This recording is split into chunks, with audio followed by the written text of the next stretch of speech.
Good afternoon from Dr. Dermot Hudson, the chairman of the Juche Study Group of England, official delegate of the Korean Friendship Association for the UK, UK KFA chairman, and president of the Association for the Study of Sangam Politics UK. Just like to say a few words today about DPRK-US relations. As you all know, talks between the high-level delegations of the DPRK and the US were held in Stockholm, Sweden, a few weeks ago, and these failed, basically because the US still was clinging to its old methods of calculation and hostile policies. Therefore, the talks could not achieve a positive result. And I think DPRK is to be congratulated on not falling in the trap that the US was trying to set for it, the trap of trying to pressure the DPRK into unilateral and one-sided disarmament.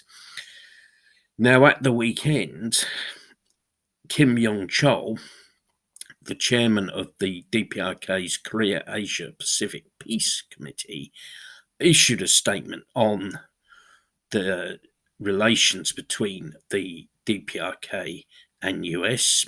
In the statement, he warns that an exchange of fire could take place at any time and reminded the US of the deadline for the end of the year to resolve the problem between the DPRK and US.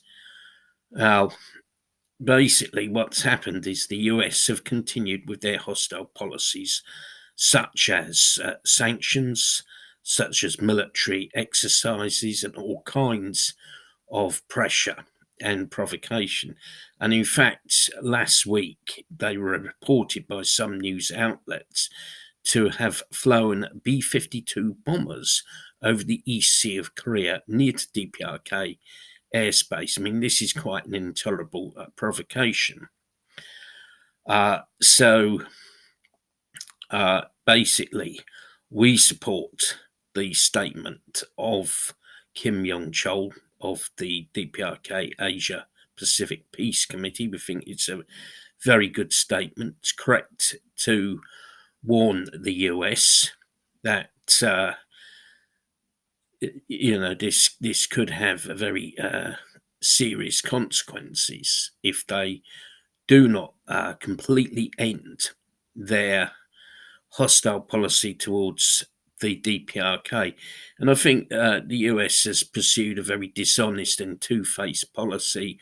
On the one hand, they've been talking about dialogue, improvement of relations, but at the same time, they haven't changed their policies towards the DPRK. These have remained the same. As I said earlier, the sanctions remain in force. These are extremely harsh and draconian sanctions.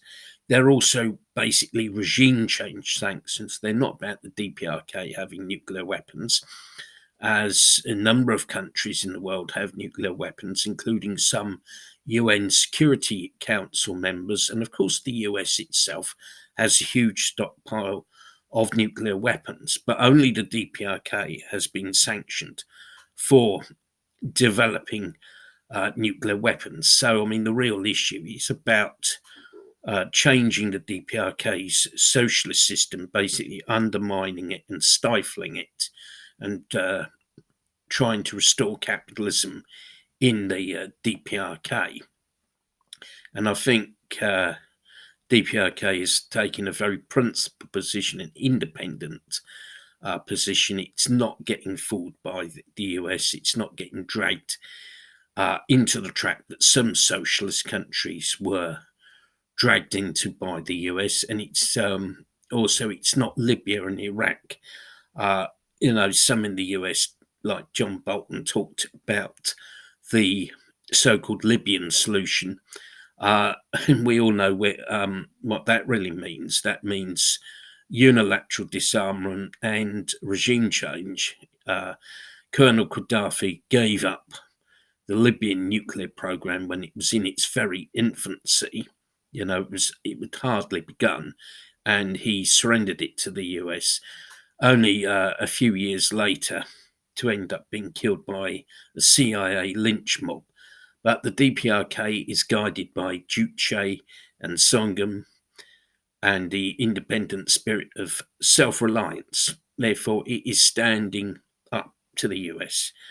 We are pleased to support this statement by Comrade Kim Yong Chol, the chairman of the Korea Asia Pacific Peace Committee, and we are sure that the DPRK will win final victory over the imperialists.